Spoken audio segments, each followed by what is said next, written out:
Alrighty, so I want to talk about the ventricles now. Very important thing to look for.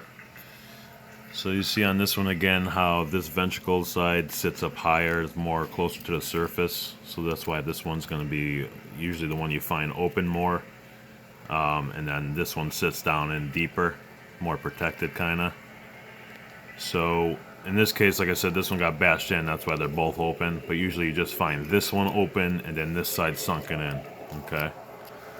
It's hollow in there, so it's going to be sunken in usually, but not open, okay? It's going to be this one that's open. Alright, so right here, you can see your two ventricles. This one's bleeding more than this one. This is the left ventricle pocket, this line right here.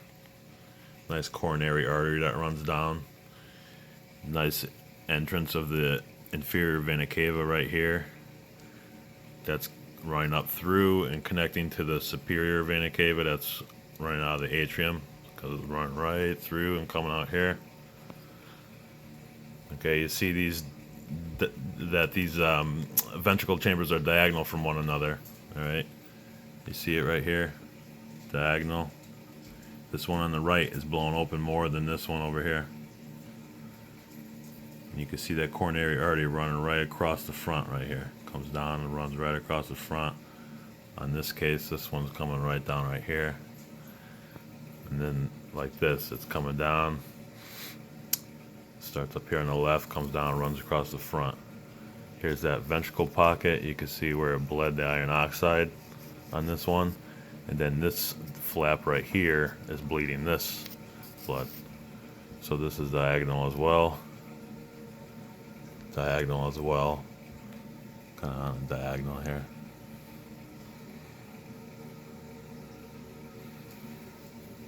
We got this one. Okay, you can see where this one was bleeding more at one time, and for whatever reason, whatever happened to this heart, this one's open too. You can see these little connective tissues right there. See those two things? Three of them actually. The little elastin connective tissues holding that flap open as it's opening and closing. Very cool.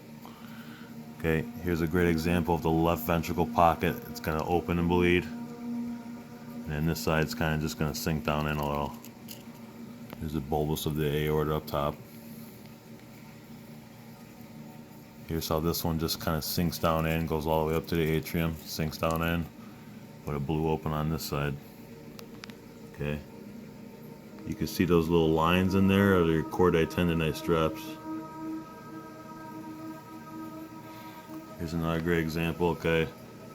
This is the septum, like the spine of the heart, holding it all together, and this is the side that blew out. And this is the side that caved down in. You can see all your connective elastin tissues there. Flexible material as the heart's pumping so it can open and close. You see all the little vessels and everything.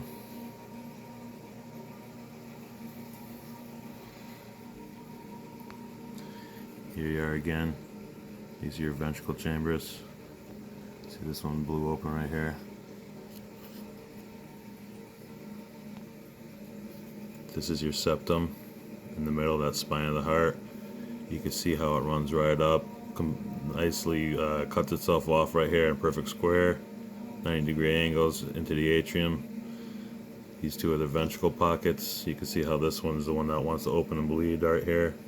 This is the septum that divides the heart, like the spine of the heart. On this big one, you can see the ventricle pockets. This is literally the whole aorta just folded right over on itself. Again right here. Okay, the aorta folded in over on itself. You can tell because usually the coronary artery runs right up to the top and connects, but now it's taking a curve right here, curving, so that's how you can tell that the aorta folded over instead. Here's another one with the aorta that's just folded right over. You can see the triangles right here of the vessels and the veins, or I mean the arteries that were going in different directions.